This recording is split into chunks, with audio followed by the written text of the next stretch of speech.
ચોક્કસ. આમાં કશું જ ગરમ નથી કરવાનું, જસ્ટ એસેમ્બલિંગ જ છે. તો એક બહુ જ મોટો વાડકો લઈશું કારણ કે બધું બ્લેન્ડ કરવાનું છે, એટલે બાઉલની સાઈઝ થોડી મોટી રાખવાની. એટલે ગરમ બિલકુલ કશું જ નથી કરવાનું, ગેસનો ઉપયોગ જ નથી. ના, એટલે દૂધ જે આપણે ઘરે ગરમ કરેલું હોય તે વાપરવાનું છે, પણ અત્યારે પ્રોસેસમાં ગરમ નથી કરવાનું. ઓકે. નોર્મલ એવું પ્રોસેસ હોય છે કે દૂધને ઉકાળીને પછી કુલ્ફી એમાંથી બનાવવામાં આવે, તો એ આખી પ્રોસેસ ને અત્યારે ઓમિટ કરી દઈએ. હા, એને ઓમિટ કરીએ છીએ અને જે કોમ્બિનેશન્સ લીધા છે એ એવી રીતે લીધા છે કે ઉકળેલા દૂધનું જે રિઝલ્ટ મળે એ જ રિઝલ્ટ આપણને મળી શકશે. તો આ શોર્ટકટ શીખવાની તો એકદમ મજા પડે. હા, બહુ મજા આવશે. 500 મિલીલીટર દૂધ લીધું છે. કોઈ પણ દૂધ લઈ શકાય. જો થોડું હાઈ ફેટ દૂધ હોય તો રિઝલ્ટ વધારે સારું મળે છે, અધરવાઇઝ ઘરમાં જે દૂધ હોય એમાંથી પણ બની શકે છે.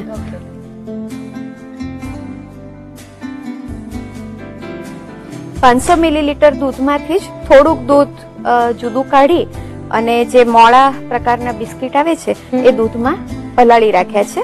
લગભગ 4 થી 5 બિસ્કિટ્સ એના નાના ટુકડા કરી અને દૂધમાં પલાળેલા ખ્યાલ આવે છે એ આમાં મિક્સ કરીશું.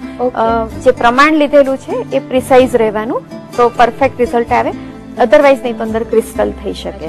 અત્યારે 4 થી 5 જ બિસ્કિટ, 4 થી 5 બિસ્કિટ્સ.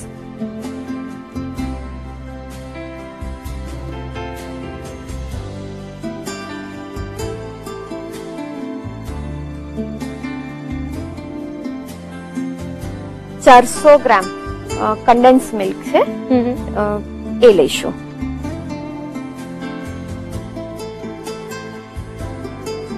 આને જે કન્ડેન્સ મિલ્ક લઈએ છીએ એ પણ બધું જ લઈ લેવાનું કારણ કે એનાથી નહીતર ગળપણમાં ફરક પડી જશે. અચ્છા, 500 મિલીલીટર દૂધ લીધું છે અને એની સામે 400 ગ્રામ કન્ડેન્સ મિલ્ક. હા, એક બેગ દૂધની હોય તો એક ટીન કન્ડેન્સ મિલ્ક નો હોય, એટલે બંને જે રેડી મળે છે એ જ માપ રાખ્યા. હા, અને એમાં 5 બિસ્કિટ્સ અને મોળો માવો છે, જે દૂધનો મોળો માવો મળતો હોય એ 100 ગ્રામ.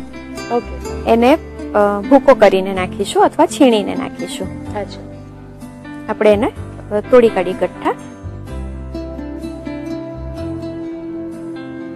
તમે કહ્યું કે કન્ડેન્સ મિલ્કનું જે માપ છે એમાં પ્રિસાઇઝ રહેવું પડશે, નહીતર સ્વીટનેસમાં ફરક પડી જશે.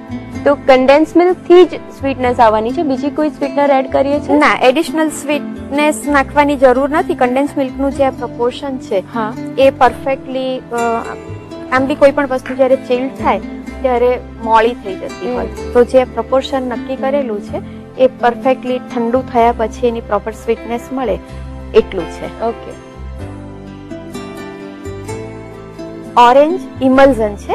ઇમલ્ઝન એટલે એસેન્સ અને કલર એ બંનેનું મિશ્રણ. ઓરેન્જ ઇમલ્ઝન નાખીશું. ફ્યુ ડ્રોપ્સ જેટલું ગમતું હોય, લગભગ આપણે આટલા મિશ્રણમાં 4 થી 5 ડ્રોપ્સ નાખીશું. ઓકે. અને આ થોડુંક મેં ડાયલ્યુટ કર્યું છે, અધરવાઇઝ એ ઘણું ઘટ આવે, એટલે એને સહેજ દૂધ અથવા પાણી સાથે ડાયલ્યુટ કરી દેવાનું. હવે આ દરેક વસ્તુને બ્લેન્ડ કરી લઈશું. અચ્છા.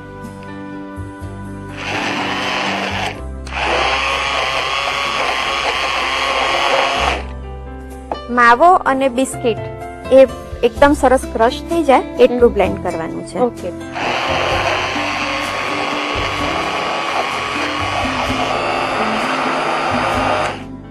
આ લેવલે કદાચ કલર ઓછો લાગતો હોય તો થોડોક એડ કરીશું. અચ્છા. દૂધ, કન્ડેન્સ મિલ્ક અને માવો આ બધાનો રોલ તો ખબર પડે છે, બિસ્કિટનો રોલ ખબર નથી પડતો. બિસ્કિટ એઝ અ બાઇન્ડર કામ કરે છે.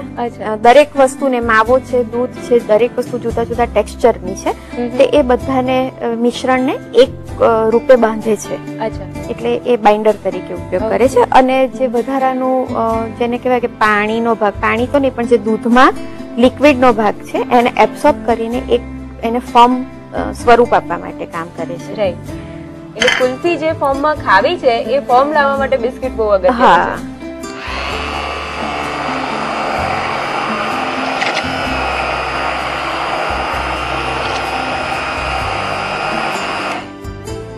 મિશ્રણ બરાબર ચર્ન થઈ ગયું છે. એકવાર ચમચાથી હલાવીને એને જોઈ લઈશું. અત્યારે ઓરેન્જ ઇમલ્શન એડ કર્યું છે, બીજી કઈ કઈ ફ્લેવર આમાં બનાવી શકાય? કુલ્ફી આ જ મિશ્રણથી જો કલર એસેન્સ ઓરેન્જના ન નાખીએ તો કોઈ પણ પ્રકારની કુલ્ફી, એ પછી બદામ પિસ્તા કેસરની હોય, કેસર ઇલાયચીની હોય, ચીકુની, મેંગોની, પિસ્તા એકલા હોય, કાજુ દ્રાક્ષની કુલ્ફી હોય, ચોકલેટ કુલ્ફી હોય, તો એનો બેઝ એક તૈયાર થઈ ગયો. એમાંથી નંબર ઓફ ટાઈપ્સ કુલ્ફીના બની શકે. રાઈટ. એસોર્ટેડ બધા મોલ્ડના જુદી જુદી ફ્લેવર ભરીને પણ બનાવી શકાય. મિશ્રણ તૈયાર છે, એને મોલ્ડમાં ભરી અને પછી ફ્રીઝ કરવા મૂકી દઈએ. કુલ્ફીના મોલ્ડ બજારમાં અવેલેબલ જ હોય છે. યુઝ્યુઅલી એલ્યુમિનિયમના મોલ્ડ હોય એ જ કુલ્ફી માટે વપરાતા હોય અને એમાં સારી થઈ શકતી હોય. તો મોલ્ડમાં ભરી લઈશું.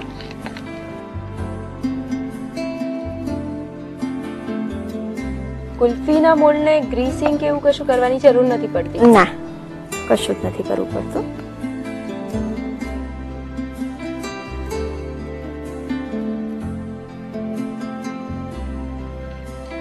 હલાવીને ભરવાનું, કારણ કે જે માવો હોય એ ઘણીવાર નીચે સેટલ થઈ જતો હોય. આ કુલ્ફીની અંદર ઓરેન્જ સેગમેન્ટ છે, એ પણ આપણે નાખી શકાય. ઓરેન્જ સેગમેન્ટ નાખવા હોય તો નાખવાના, કલર એસેન્સથી તો એનું ફ્લેવર આવી જ જાય. સેગમેન્ટ જ્યુસથી બનેલા હોય એટલે ક્યારેક એ ક્રિસ્ટલ ફોર્મેટ કરતા હોય, એટલે ઈચ્છા હોય તો નાખી શકાય, ઈચ્છા ના હોય તો એમને બી ઓરેન્જની ફ્લેવર તો આવી જ જતી હોય છે. આપણે કોઈકમાં થોડાક નાખીશું. પણ દૂધમાંથી બનાવ્યું છે તો ઓરેન્જ એડ કરીશું, ખટાશ એડ કરીશું તો કોઈ તકલીફ નહીં પડે?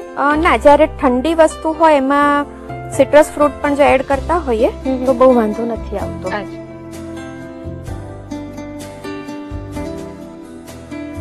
આ રીતે એના બધા મોલ્ડ ભરી લઈશું.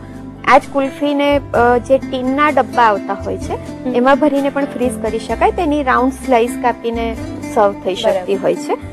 અને એને મટકા કુલ્ફી બી ઘણી ફેમસ છે.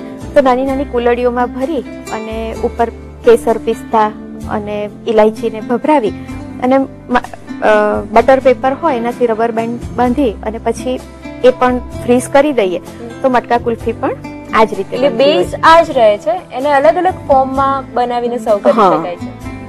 એટલે જે પ્રકારે તમે કર્યું હોય એટલે નોર્મલ કુલ્ફી, માટલા કુલ્ફી અને રોલ કટ કુલ્ફી આ બધું જ તમે અત્યારે શીખવાડી દીધું. હા, તો આ રીતે બધા જ મોલ્ડ ભરી દેવાના અને એને પછી ફ્રીઝરમાં લગભગ 10 થી 12 કલાક માટે ફ્રીઝ થવા દેવી પડે છે.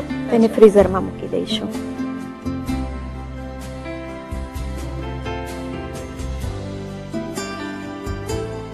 કેટલા સમય માટે આને ફ્રીઝરમાં રાખવી પડશે કુલ્ફીને? લગભગ 10 થી 12 કલાક પહેલા જો માની લો એને વધારે જલ્દી કરવી હોય તો 7 થી 8 કલાક હાઈ ટેમ્પરેચર પર, અધરવાઇઝ 4, 5, 6 કલાક હાઈ ટેમ્પરેચર પર પછી મીડિયમ પર કરી દેવાની.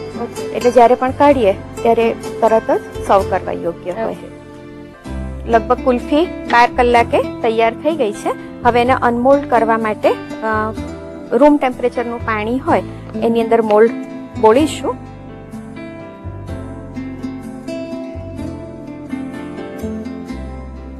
અને એને સાચવી રહીને કાઢી લઈશું.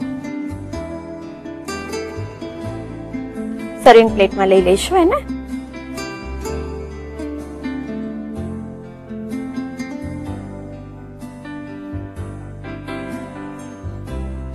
એક બહુ જ ઓછી મહેનતથી બની જતી ઓરેન્જ કુલ્ફી તૈયાર છે. ઘણી બધી ફ્લેવર્સમાં બનાવી શકાય છે અને ફ્રેશ ઓરેન્જના ફ્રૂટ અથવા તો મેંગો કુલ્ફી બનાવીએ તો મેંગોના ફ્રૂટ એની સાથે પણ સર્વ થઈ શકે છે. રેડી છે ઓરેન્જ કુલ્ફી.